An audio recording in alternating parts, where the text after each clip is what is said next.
बहुत समय पहले एक छोटे से गांव के पास एक घना जंगल था। उस जंगल के बारे में लोग तरह तरह की कहानियां सुनाते थे। गांव वाले कहते थे कि वहां एक चुड़ैल रहती है। उसका चेहरा डरावना था, लंबे लंबे बाल और नुकीले नाखून थे।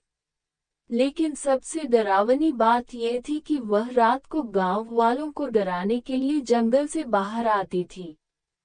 रहस्यमयी जंगल। गांव के बच्चों को सख्त हिदायत दी गई थी कि वे जंगल के पास भी न जाएं।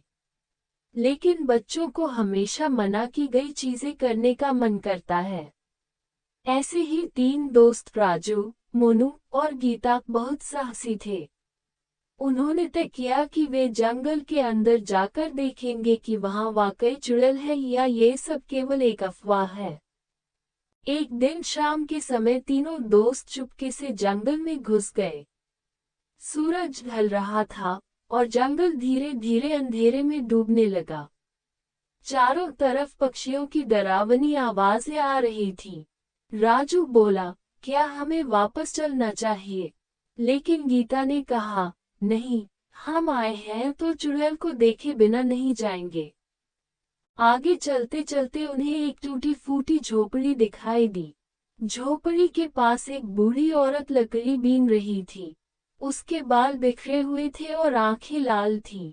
मोनू धीरे से फुसफुसाया, ये वही चुड़ैल है। बूढ़ी औरत ने उनकी बात सुन ली और तेजी से उनकी ओर देखने लगी। डर के मारे तीनों भागने लगे। लेकिन बूढ़ी औरत ने उन्हें आवाज देकर रोका और कहा, डरो मत, मैं चुड़ैल नहीं हूँ। मैं इस जंगल में अकेली रहती हूँ क्योंकि गांव वालों ने मुझे अपने पास से भगा दिया था। वे मुझे चुड़ैल समझते हैं क्योंकि मैं अलग दिखती हूँ। तीनों बच्चों को अपनी गलती का एहसास हुआ।